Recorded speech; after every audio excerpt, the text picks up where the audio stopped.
Well, like Barbara said a minute ago, I want to thank all y'all for coming and helping us celebrate this 50-year wedding anniversary. We sure appreciate it. Let's give them another hand too.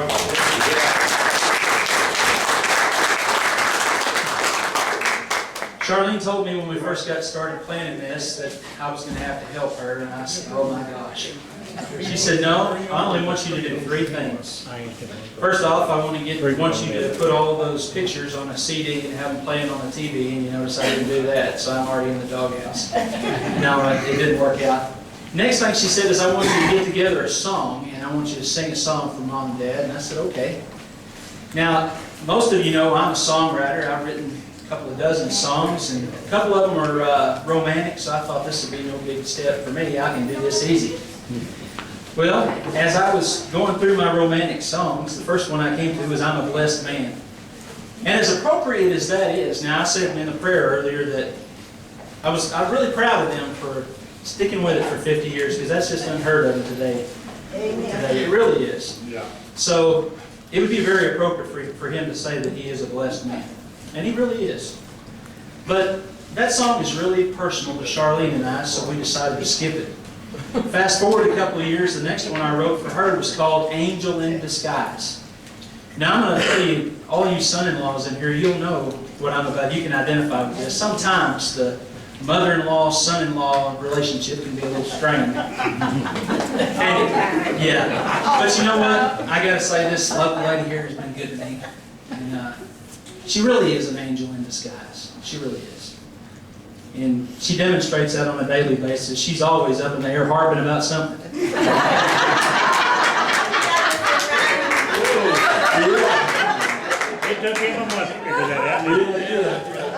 No, that's another song that's personal between Charline and I, so we decided to reach out and get on YouTube and look at a bunch of different songs and try to find something that would really, really just tell the story of the loves that they shared.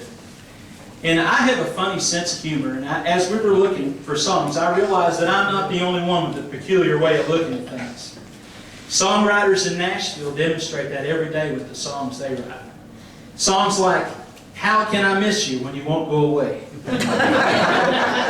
"If the phone doesn't ring, well, you'll know it's me." "When you leave, walk out backwards, so I'll think you're walking in." And my personal favorite, "If I'd shot you when I wanted to, I'd be out by now." "If you won't leave me alone, I'll find someone who will."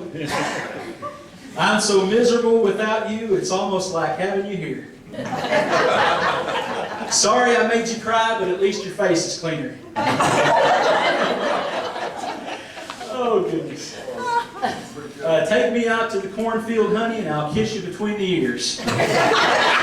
Now, these are really songs that we ran across. Songs like "The oil is all in Texas, but the dipsticks are in D.C." Like that one, too.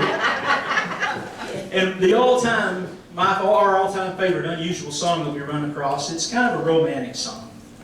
And I want to illustrate a little story for you. I'm not going to play the guitar on this song. I could, but I'm not, because I don't do it nearly as well as the soundtrack I'm going to have. But I want you to think about this. We're all familiar with the story of Romeo and Juliet. You imagine, I want you to go with me in your mind to a beautiful spring day. The grass is green, the flowers in full bloom, birds are singing, squirrels are rustling in the brush. Off in the distance, the breeze is blowing across the honeysuckle, and you got a sweet perfume blowing in the air. Then comes in old Romeo about 11 o'clock at night. He goes into the courtyard and he looks up and he sees young Juliet's room, and of course the light's off, so he reaches out and what does he do? He grabs a little pebble, throws it up at the window.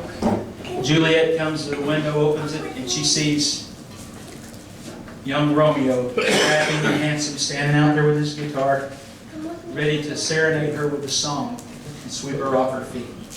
Are you with me yet? Y'all with me yet? Okay. And like I said, this song is really romantic.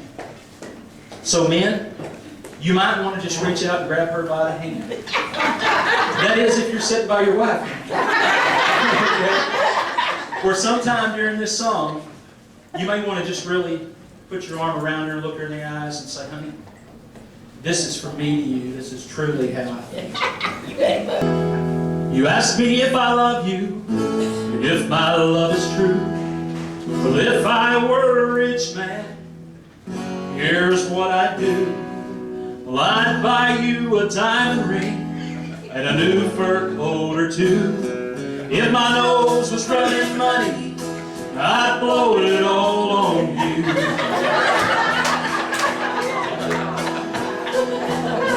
If my nose was running money, I'd blow it all on you. Well, I'd buy you a Cadillac and a new Mercedes too. Well, I'd build you a mansion up on that mountaintop. If my nose was running money, but honey, it's not.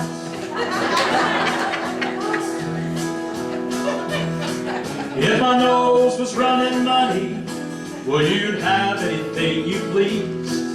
Anytime you wanted cash, all I'd have to do is sneak.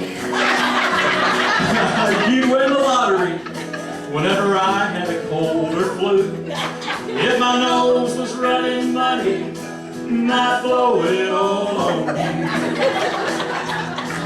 It's a blur on the problem I've got.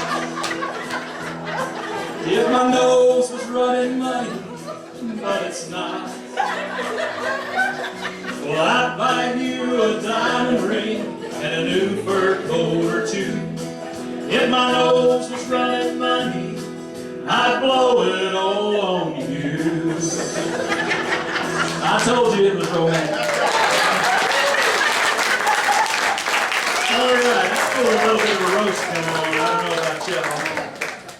Charlene, the third thing she asked me to do was kick this off with a funny story about those two.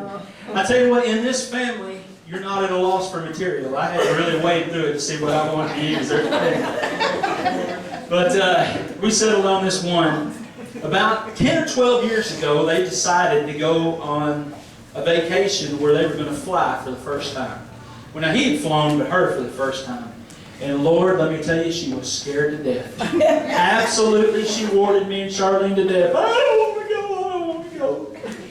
The night before they got ready to leave, she brings us down to the house, and on their bar lays the deed to the house, the life insurance, the burial policies, everything. A Ziploc baggie with the rings in it, and all kinds of instructions that I took too long to go through right now. But the next morning, sure enough, they got underway, went to the DFW and got on the plane. It was only going to take them about an hour and 45 minutes to 2 hours to get where they were going. About 2 hours later, we got a little concerned about them. We knew that they should have landed by then, so Charlene had me to call. And I called, and I said, well, how was it?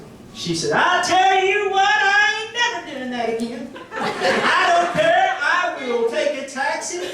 I'll rent a car. I'll walk. I'll ride a bus. But I ain't getting on that plane again. Charlene said, Mama, come on now. What is wrong? She said, well, it was started out okay. We walked up that long hallway. We got on the plane. They greeted us and showed us our seats. I had an aisle or a window seat, and I could look out, and that was okay. Then they brought us a little thing of peanuts and a little Dr. Pepper, and I was still okay.